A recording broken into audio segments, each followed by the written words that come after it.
Means আমার কাছে মনে হয় একটু ভাব নিয়ে থাকবে, একটু দূরে থাকবে, একটু মুখ নিয়ে থাকবে। তো আমি তাদের সাথে মিশে যাই, আই হোপ তারা অভিযোগ দিতে পারবে না। সো আমার যতটুকু সম্ভব হয় সো বিগ ফ্যান। সো মেলা যতদিন বেশি হচ্ছে তারা অনেক বেশি আসতেছে, এটা আমার কাছে অনেক ভালো লাগতেছে। এবং আপনারা যে আসছেন ভালোবেসে, এটা প্রচার হচ্ছে। বই তো শুধু আমি লেখি না, অন্য মানুষও লেখে, এবং অন্যান্য মানুষের যারা ফ্যান ফলোয়ার আছে, লেখালেখির ভক্ত আছে, তাদেরও জানা উচিত, বইমেলা আসা উচিত, তাদেরও বই নেওয়া উচিত। এটাই করে হবে কি আমাদের মেলাটা জমজমাট হবে। সো আমাদের নতুন বাংলাদেশের বই মেলাটা জমজমাট হোক, এটাই চাই। সবাই আসুন বই মেলায়। আসলে মানে আপনি নিজে কি মনে করেন যে আপনি তো একদম সেলিব্রিটি হয়ে গেছেন, এটা তো বলা যায়, সবাই আপনাকে নিয়ে অনেকে ফলো করে, আপনাকে পছন্দ করে, পোস্ট দেয়, কিন্তু আপনি একদম কন্টেন্ট ক্রিয়েটার হিসেবে না, লেখক হিসেবে নিজেকে এস্টাবলিশ করতে চান? প্রথমত কথা হচ্ছে ভাইয়া, আমি নিজেকে সেলিব্রিটি মনে করি না। সেলিব্রিটি মিন্স আমার কাছে মনে হয় একটু ভাব নিয়ে থাকবে, একটু দূরে থাকবে, একটু মুখ নিয়ে থাকবে। তো আমি তাদের সাথে মিশে যাই, আই হোপ তারা অভিযোগ দিতে পারবে না। সো আমার যতটুকু সম্ভব হয় ততটুকু আমি তাদের সাথে মিশে যাই। আজকে পেজ হ্যাক হয়ে গেলে আমার কিচ্ছু নাই। সো আজকে শেষ হয়ে গেলে কিছু নেই। এটাই যে আমার এখন 1.8 মিলিয়ন ফলোয়ার, এটা তারা ভালোবাসতে বলছি হয়েছে। সো এটা আল্লাহ নিয়ে যেতে, মানুষ উঠতে পারে আবার নেমে যেতে পারে, এটা আমি কিচ্ছুই মনে করি না। আমি জাস্ট আমার কাজটা করে যাই, সত্য কথাটা বলে যাই, মাঝে মাঝে একটু দুষ্টি ফিল্ম করি। সো হচ্ছে আমি আমার কাজটা করে যাই, আমার কাজটা আমার লাভলি অডিয়েন্স ভালোবাসাটা পাচ্ছি। এখানে করে সেলিব্রিটি মনে আমার হচ্ছে না। আমি এভাবেই থাকতে চাই, সবার ভালোবাসা পেতে চাই। আরেকটা প্রশ্ন ছিল কি জানো? বিষয়টা হলো যে আপনি অনেকেরই তো 1 বা 2 মিলিয়ন ফলোয়ার আছে, কিন্তু আপনি এখন ব্যক্তি এমন একটা ফেজ যে আপনাকে দেখলে সবাই মানে অন্যভাবে একটু পোস্ট দেয়, আপনাকে দিয়ে একটা মন্তব্য করে। তো এই বিষয়টাকে কিভাবে, এটা কি মানে এনজয় করেন না বিড়ম্বনা ফিল করেন? আমার এখানে বিরক্তর কিছুই নাই, মানুষ আমাকে ভালোবেসেই তো কিছু বলছে।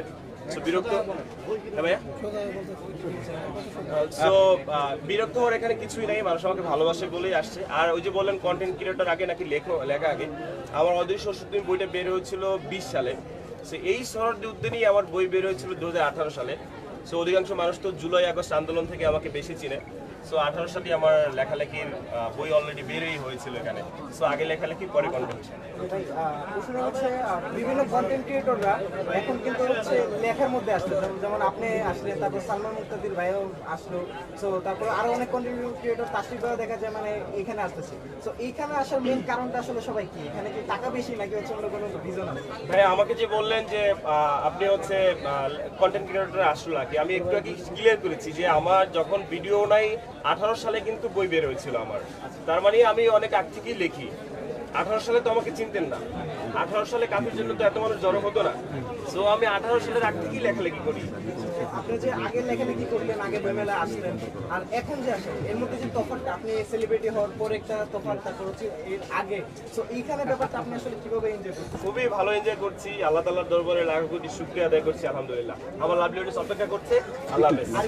আরেকটু ভাই ফান কোশ্চেন, তো আপনি একটা দেখছিলাম ইনস্টাগ্রামের মধ্যে আপনার ক্রাশ ইয়াশা সাগর যাচ্ছিল। সো সেখানে তাকে দেখে হচ্ছে আপনি ভিডিওতে দেখাচ্ছিলেন যে আমার ক্রাশ ইয়াশা সাগর। সো আপনি পরবর্তীতে কি তার সাথে দেখা হওয়ার কোনো সুযোগ হয়েছে, বা তার সাথে কি কথা হয়েছে? দেখা হওয়ার সুযোগ হয় নাই, বাট ট্রাই করতেছি। যদি কপালে থাকে হয়ে যাবে। আচ্ছা কাফি ভাই, আপনি যেহেতু তরুণী, তারা বেশি আপনাকে ফলো করে, তো এই সাম্প্রতিক সময় একটা ঢাকা শহর মানেই তো এখন আন্দোলন, আসলে একটা আন্দোলন দেখতেছি যে তিতুমির কলেজকে বিশ্ববিদ্যালয়ের রূপান্তর, এই বিষয়টা নিয়ে আপনি কি বলবেন? এটা আসলে এখন তিতুমির কলেজের স্টুডেন্টরা এখানে থাকলে ঝামেলা হয়ে যাবে। বাট তিতুমির কলেজের ভাইদের নিজেদের কাছে নিজের প্রশ্ন করা উচিত। তিতুমির বিশ্ববিদ্যালয় যদি হয়, বাকি অন্য 6 কলেজ তারাও কিন্তু আন্দোলনে নেমে যাবে।